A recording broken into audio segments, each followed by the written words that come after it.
پہلی صورتحال آپ نے سن لی کہ جو خلیفہ راشد ہے اس کے خلاف قتال کرنا، اس کے خلاف کھڑا ہونا، یہ بدعت کبریٰ اور حرام ہے، جس کی خلافت یونانیمسلی ایگریڈ ہو۔ اب دوسری صورتحال یہ ہو سکتی ہے کہ خلیفہ کی حکومت قائم ہوئی صحیح طریقے سے، لیکن اس خلیفہ کے اعمال برے ہیں، حرام کام بھی کرتا ہے، حلال کام بھی کرتا ہے، لیکن اس سے کوئی واضح کفر سرزد نہیں ہوتا، یعنی تارک الصلاۃ نہیں ہے وہ، یا کوئی اعلانیہ کفریہ بات نہیں کرتا، تو ایسے حکمران کے خلاف بھی خروج بخاری اور مسلم کی احادیث کی روشنی میں حرام ہے۔ اور یہ اجماعی مسئلہ ہے، اجماع جو ہے یہ سب سے بڑی دلیل ہے۔ المستدرک للحاکم میں صحیح سند کے ساتھ 399 نمبر حدیث ہے کہ آپ صلی اللہ علیہ وسلم نے فرمایا میری امت کبھی بھی گمراہی پر جمع نہیں ہوگی۔ جس بات پر امت کا اجماع ہو، یعنی ایک موقف ہو، اس میں کتاب اللہ اور سنت کے بارے میں کوئی دلیل کی ضرورت نہیں ہے، الحمدللہ۔ جیسے یہ کتاب اللہ ہے، مصحف، اس پہ اجماع ہے اہل سنت کا، اہل تشیع کا، سب کا۔ یہ تو پراپوگنڈا کرتے ہیں مولوی شیعہ، کہتے ہیں 40 پارے، خدا کے لیے بھائی شیعہ کا قرآن جا کے پڑھو تو صحیح۔ ان کے ذاکرین کہتے ہیں مولا علی کو نہیں مانتے، مولا حسین کو نہیں مانتے، خدا کے لیے ہماری کو مسجد اہل سنت کی دکھاؤ جس میں 3 خلفاء کے نام لکھے اور چوتھے کا نہ لکھا ہوا ہو۔ تو یہ پراپوگنڈا ہے۔ یہی قرآن سعودی عرب سے بھی چھپتا ہے، یہی ایران سے بھی چھپتا ہے، ایک ہی قرآن ہے۔ وہ ایک گروہ تھا 800-900 سال پہلے، غرابیہ فرقہ، اس کو تو شیعہ کافر کہہ کے کب سے نکال چکے۔ اثنا عشری شیعہ تو قرآن پاک کو بالکل ایک لفظ کو محفوظ مانتے ہیں، بلکہ ڈنکے کی چوٹ پہ میں ان کو پہلے کافر کہوں گا اگر وہ قرآن کو نہ مانے۔ وہ تو خود کافر کہتے ہیں ان کو جو قرآن کو محفوظ نہیں مانتے۔ یہ پراپوگنڈا ہے۔ تو اجماع ہے الحمدللہ، تو اس میں بھی اجماع ہے کہ ایسے حکمران کے خلاف جو تارک الصلاۃ اور اعلانیہ کفر نہیں کرتا، خروج نہیں کیا جا سکتا۔ صرف یہ ہے کہ ایسے حکمرانوں کی اطاعت صرف معروف میں ہوگی، منکر میں نہیں ہوگی، یعنی نیکی کے کاموں میں ان کا ساتھ دیں گے، برائی میں ان سے لگ رہیں گے، خروج نہیں کریں گے ان کے خلاف۔ کیوں؟ اس سے نقصان ہوگا۔ ان کے پاس طاقت ہے، ان کے پاس فوج ہے، وہ ایسی کی تیسی پھیر کے رکھ دیں گے، آپ ایک کے ساتھ کریں گے وہ لاکھوں لوگوں کو مار دیں گے۔ اس لیے اسلام نے اس چیز سے منع کیا کہ ایسے حکمران جو نماز پڑھتا ہے، اعلانیہ کفر نہیں کرتا، اپنے آپ کو مسلمان سمجھتا ہے، اس سے کوئی چھوٹی موٹی غلطیاں ہیں، اچھائی میں انڈر پروٹیسٹ اس کے ساتھ رہیں، خروج نہ کریں ایسے حکمران کے خلاف بھی۔ اور سورۃ النساء کی آیت نمبر 59 ہے، یا ایھا الذین آمنوا اطیعوا اللہ واطیعوا الرسول واولی الامر منکم، اے ایمان والو اللہ کی اطاعت کرو، اس کے رسول صلی اللہ علیہ وسلم کی اطاعت کرو، اور جو تم میں اولو الامر حکمران ہے اس کی بھی اطاعت کرو، لیکن حکمران کو کھلی چھٹی نہیں۔ فَإِن تَنَازَعْتُمْ فِي شَيْءٍ فَرُدُّوهُ إِلَى اللَّهِ وَالرَّسُولِ إِن كُنتُمْ تُؤْمِنُونَ بِاللَّهِ وَالْيَوْمِ الْآخِرِ، اگر حکمران سے بھی جھگڑا ہو تو اپنے معاملے کو پلٹاؤ گے اللہ اور اس کے رسول کی طرف، اگر تم ایمان والے ہو، اللہ پر ایمان لانے والے اور آخرت پر، اور اسی میں تمہارا بہتر انجام ہونے والا ہے۔ آج ہمارے سامنے اللہ اور اس کے رسول صلی اللہ علیہ وسلم ایز این انسٹیٹیوشن ہے۔ آج کی بات ہوگی تو کتاب اللہ اور سنت پہ حکمران کا عمل پیش کیا جائے گا اور اس کی اصلاح کی جائے گی کہ بھائی آپ نے یہ کیا، تو اس طریقے سے اس کی اصلاح کی جائے گی تاکہ فتنے کا دروازہ بند ہو جائے۔ ادروائز اگر محاذ کھڑا کیا جائے گا تو اس سے پھر قتل و غارت ہوگا، اسلام اس چیز کی اجازت نہیں دیتا۔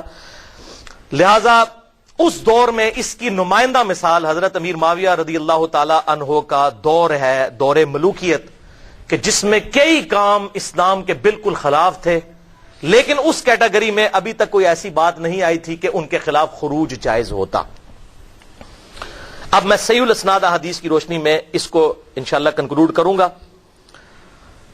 اور اس کی 5 مثالیں پیش کروں گا، پھر ہماری یہ گفتگو مکمل ہو جائے گی۔ پھر 25 منٹ کی گفتگو انشاءاللہ مغرب کی نماز کے بعد ہوگی، اس کے بعد کھانے کا وقفہ، اور پھر اس کے بعد سوال جواب ہوں گے۔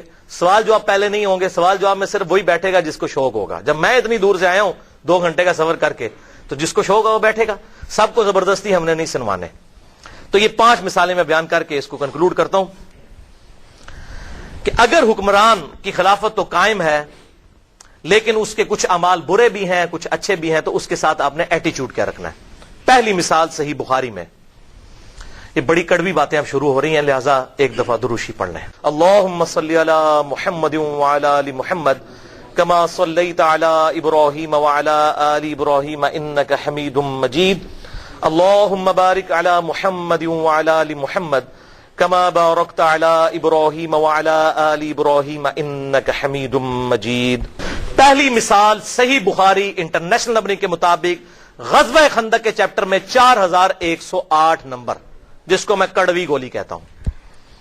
صفین میں تحکیم کے مسئلے کے بعد جب حضرت امیر معاویہ رضی اللہ تعالیٰ عنہ مدینہ شریف آئے تو وہاں پر انہوں نے ایک تقریر کی. صحیح بخاری 4108. بخاری میں نہ نکلے جو چور کی سزا وہ میری، بلکہ جو مرتد کی سزا وہ میری سزا، لیکن اگر نکل آئے تو ان مولویوں کے گریبان پکڑیں کہ یہ حق بات آپ کو کیوں نہیں بتاتے. بخاری میں نہیں لکھی پائی جی. وہی بات جو وہ سعودی عرب کا مولوی مجھے کہتا ہے مسجد حرام میں بیٹھا ہوا کہ حدیثاں کتوں کٹیاں نے، میں کہ ایتھوں ہی گئی ہیں تسی چھڑ دیتی ہیں پڑھ لی نے. بخاری شریف حدیثیں تو آپ صلی اللہ علیہ وسلم کی یہیں سے نکلی ہیں نا. ذالک فضل اللہ یؤتی من یشاء. اس کے لیے تو نہ داڑھی سفید ہونے کی ضرورت ہے، علم وراثت میں نہیں، اللہ تعالیٰ جس کو عطا فرمائے. بخاری 4108. تو تحکیم کے مسئلے کے بعد جب حضرت امیر معاویہ رضی اللہ تعالیٰ عنہ مدینہ شریف آئے تو وہاں انہوں نے ایک تقریر کی، خطبہ دیا. وہ خطبہ دیا تو حضرت حفصہ ام المؤمنین جو حضرت عمر کی بیٹی اور عبداللہ بن عمر کی بہن تھی، انہوں نے عبداللہ بن عمر کو کہا کہ عبداللہ ایسا کرو کہ امیر معاویہ آئے ہیں اور وہ تقریر کر رہے ہیں، تم جا کے ان کی تقریر سنو، کہیں ایسا نہ ہو کہ تمہاری غیر موجودگی فتنہ سمجھ لیا جائے کہ کوئی حضرت عبداللہ بن عمر کوئی اپنی مہم چلا رہے ہیں. جیسے یہاں بھی اگر وہ پارٹی میں سے کوئی مین بندہ نکلے ہو کہتے ہیں دوسری پارٹی نہ ٹور گیا ہوئے. تو حضرت عبداللہ بن عمر نے کہا ٹھیک ہے، بہن ماں بھی لگتی تھی، ام المومنین بھی تھی، بہن بھی تھی. تو وہاں پر گئے. وہ وہاں حضرت امیر معاویہ رضی اللہ تعالیٰ نے خطبہ پڑھا. اس کے بعد انہوں نے کہا حضرت عبداللہ بن عمر کی طرف اشارہ کرتے ہوئے کہ جسے خلافت کی خواہش ہے اس امر میں وہ اپنا سر اٹھائے، میں اس کے باپ سے بھی زیادہ خلافت کا حقدار ہوں. وَلِعَاذُ بِاللَّهِ تعالی. عبداللہ بن عمر کا باپ کون ہے؟ حضرت عمر، مولا عمر. مولا عمر سے خلافت کا زیادہ میں حقدار ہوں. لوگ کہتے ہیں جی وہ جی قصاص عثمان تھا، یہ تھا وہ تھا. یہ پتا چل گیا کیا تھا.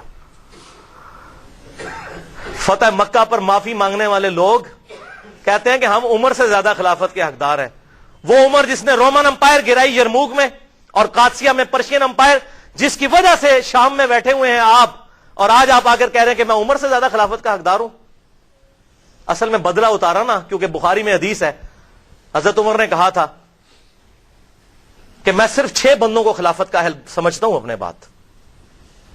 پہلے نمبر پر کہا علی، عثمان، طلحہ، زبیر، عبد الرحمن بن عوف اور سعد ابن ابی وقاص. اپنے بیٹے کا بھی نام نہیں لیا. انہوں نے کہا تسی 6 بندوں نے نام لے کے گئے، علی دا پہلا نمبر تھا، میں ہوں جواب دینا تواڈے وفات تو بعد. جس کو خواہش ہے وہ اپنا سر اٹھائے، میں اس کے باپ سے زیادہ خلافت کا حقدار ہوں. اور پھر جب تقریر ختم ہوئی تو حبیب بن مسلمہ کہتے ہیں میں نے کہا عبداللہ بن عمر، اتنی توہین کی حضرت عمر کی حضرت امیر معاویہ نے اور آپ نے ان کا وہاں پر جواب نہیں دیا. عبداللہ بن عمر نے کہا اور پائی حسین نہیں روزانہ ماما جمدیاں، حسین حسین ہی سی. اور ہی کیوں نہیں لوگ کھڑے ہوئے؟ یہاں ایک ڈکٹیٹر بدماش مشرف بیٹھا رہا، قتل کیا اس نے مسلمانوں کو لال مسجد کے اندر، کون لوگ اٹھے؟ یہ بڑا مشکل کام ہوتا ہے اپنی جان دینا. عبداللہ بن عمر کہتے ہیں میں نے ارادہ تو کیا تھا اپنی گوٹ کھولوں، اس طرح گھٹنے بند کر کے وہ بیٹھے ہوئے تھے. یہ میں کوئی تاریخ نہیں پڑھ رہا، بخاری 4108 حدیث ہے. اور میں نے کہا میں اسی وقت معاویہ کو جواب دوں، معاویہ تیرے سے زیادہ خلافت کا حقدار وہ ہے جس نے تجھے اور تیرے باپ کو مار مار کے مسلمان کیا ہے. مولا علی وہ مسلمان تھا اور تو اور تیرا باپ ابو سفیان رضی اللہ عنہم اجمعین وہ کافر تھے اس وقت، اور وہ تم سے قتال کرتا تھا. آج فتح مکہ پہ معافیاں مانگ کے تم لوگ کہہ رہے ہو کہ میرے باپ سے زیادہ خلافت کے حقدار ہو. پھر عبداللہ بن عمر کہتے ہیں میں فتنے اور خون ریزی کے ڈر سے خاموش ہو گیا. حسین روزانہ نہیں ماما جمنیاں، خاموش ہو گیا. پھر مجھے جنت کی نعمتیں یاد آ گئیں، میں نے پھر جنت پہ ہی کفایت کر لیا. حبیب بن مسلمہ کہتے ہیں کہ عبداللہ بن عمر نے خاموشی اختیار کر کے اپنی عزت بھی بچا لی اور اپنی جان بھی بچا لی. اب پتا چلا کہ کیا ہوتا تھا زبان کھولنے میں، یہ ڈکٹیٹرشپ میں ہوتا ہے. اور وہاں حضرت عثمان شہید ہو گئے، لیکن کہا میرے لیے کوئی تلوار نہ اٹھائے، میں نہیں چاہتا کہ حرم رسول میں میری وجہ سے کوئی بندہ نہ حق قتل ہو. یہ خلافت راشدہ میں اور ملوکیت میں آپ کو سائملٹینیس کنٹراسٹ پتا چل گیا. خلافت و ملوکیت کا میں نے ایک ہی جملہ انڈر لائن کیا، وہ یہ والا ہے، کمال جملہ لکھا. اللہ اکبر. تو آپ اس پر غور کریں تو آپ کو کتنے حقائق الحمدللہ اس حوالے سے کلیئر ہو جائیں گے. اب یہاں پر انصاف کا تقاضا ہے، میں آپ کو سائملٹینیس کنٹراسٹ دکھاؤں. وہاں انہوں نے کہا میں عبداللہ بن عمر کے باپ سے زیادہ خلافت کا حقدار ہوں حضرت میر معاویہ رضی اللہ تعالیٰ عنہ نے. اور مولا علی کیا کہہ رہے ہیں؟ صحیح بخاری 3671. قربان جاؤں امام بخاری حضرت ابو بکر کے فضائل میں یہ لے آئے ہیں حدیث صحیح بخاری میں کہ محمد بن حنفیہ حضرت علی کے جو بیٹے تھے، حنفیہ نامی عورت سے جو حضرت فاطمہ کی وفات کے بعد حضرت علی نے شادی کی.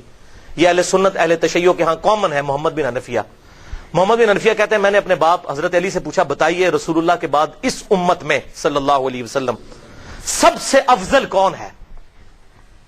تو حضرت علی نے کہا ابو بکر. اللہ اکبر کبیرہ والحمد للہ کثیرہ وسبحان اللہ بکرۃ واصیلا. میں نے کہا ابا جان ابو بکر کے بعد کون؟ فرمایا عمر. اللہ اکبر کبیرہ والحمد للہ کثیرہ وسبحان اللہ بکرۃ واصیلا. تو میں نے کہا کہ اگر میں نے اب پوچھا تو عثمان کا نام لیں گے. تو میں نے کہا کہ ابو بکر عمر کے بعد تو ابا جان آپ ہی ہیں. تو حضرت علی نے کہا واللہ میں تو عام مسلمانوں میں سے ایک مسلمان ہوں. وَمَنْ أَحْسَنُ قَوْلًا مِّمَّنْ دَعَا إِلَى اللَّهِ وَعَمِلَ صَالِحًا وَقَالَ إِنَّنِي مِنَ الْمُسْلِمِينَ. سورہ حامیم السجدہ آیت نمبر 33 کی پریکٹیکل تفسیر مولا علی. اس سے بڑھ کر کس کی بات اچھی ہو سکتی ہے جو لوگوں کو اللہ کی طرف بلائے اور خود بھی نیک امال کرے اور پھر بھی کہ میں عام مسلمان ہوں. اللہ اکبر الحمدللہ. Simultaneous contrast. دوسری مثال انتہائی ڈینجرس. صحیح مسلم میں 4776 ہے کتاب الامارہ چیپٹر میں. عبداللہ بن عمر بن عاص خانہ کعبہ کے سائے میں بیٹھے ہوئے تھے، صحابی ہیں رضی اللہ تعالیٰ عنہ.